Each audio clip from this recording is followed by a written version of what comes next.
sur la commune de Housset et on est au Petit Nuillé. Petit Nuillé, c'est une ferme familiale qui mes parents l'ont achetée après la guerre. Moi, je suis revenu ici après le décès de mon père en 1978 et j'ai repris l'exploitation avec ma mère à l'époque sur vraiment une petite exploitation de 20 et quelques hectares à l'époque. On faisait un peu de tout, on faisait un peu de lait, des céréales, de la viande.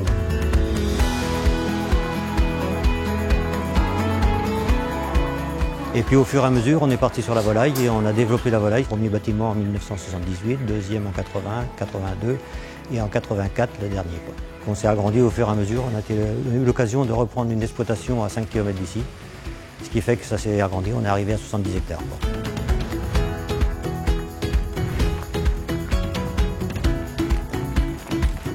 Ensuite, moi je suis arrivé en juin 2016 et là on a décidé de passer en agriculture biologique sur une partie, c'est-à-dire sur les cultures et sur les vaches et les tendres. On n'a pas eu la possibilité de passer l'aviculture en agriculture bio dû à un positionnement des bâtiments qui ne correspondait pas pour faire sortir les volailles dehors.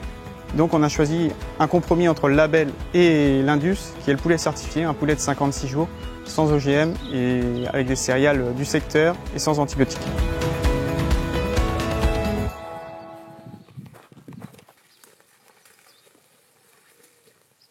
Mes parents ont voulu passer en agriculture biologique il y a une dizaine d'années de ça. Le marché n'était pas là, n'était pas porteur.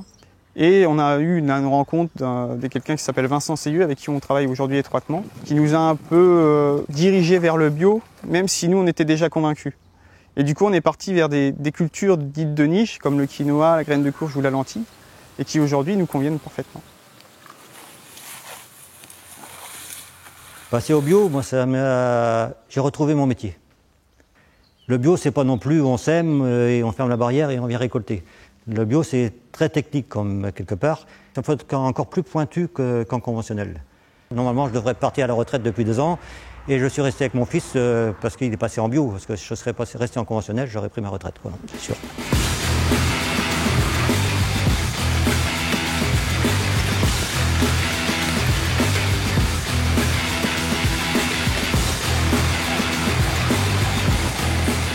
Alors le houblon, l'idée nous est venue il y a 2 ans de ça. Moi j'avais des amis qui travaillaient dans le secteur de la bière qui me disaient que les brasseries artisanales étaient en plein essor et qu'ils n'arrivaient pas à trouver du houblon bio, ou ils achetaient du houblon bio aux États-Unis ou en Allemagne, qui pour moi était un non-sens. Du coup on s'est lancé un peu tête baissée dans un projet qui nous semblait intéressant, et comme on est toujours à la recherche de cultures innovantes, celle-ci nous semblait encore plus innovante que les autres.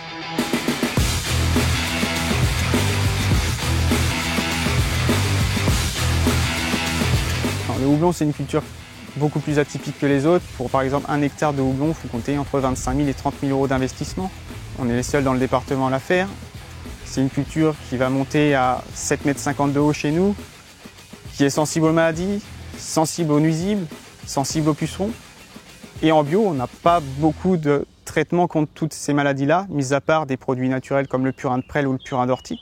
Et nous, c'est juste une production qui aujourd'hui nous semble intéressante, mais qui reste quand même très compliquée à gérer. La commercialisation du houblon, elle ne s'est pas faite en amont. Nous, on a planté notre houblon et on s'est dit il y a tellement de demandes que de toute façon, on arrivera à les vendre. Aujourd'hui, c'est le cas. On a fait un peu de pub sur la presse et aujourd'hui, on est en rupture de stock. Pour un litre de bière, on met entre 2 et 5 grammes de houblon. Si on imagine qu'on fait 400 kg cette année, je vous laisse calculer le nombre de bouteilles.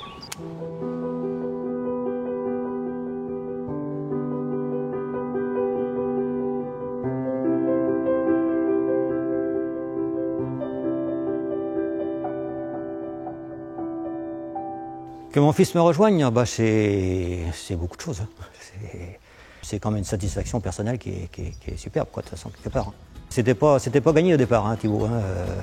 Et quand il nous a dit que je reviens, voilà, on a soufflé, Bon, des conflits de génération, il y en a, ça c'est normal, mais bon, ça se passe plutôt bien quand même, Mais parce que moi c'est pareil, je peux pas amener ma science parce que là je découvre en même temps que lui,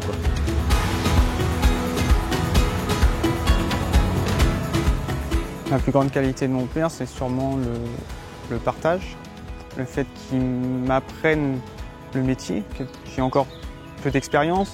Il est toujours là pour m'accompagner, pour me rassurer et parfois pour me freiner aussi.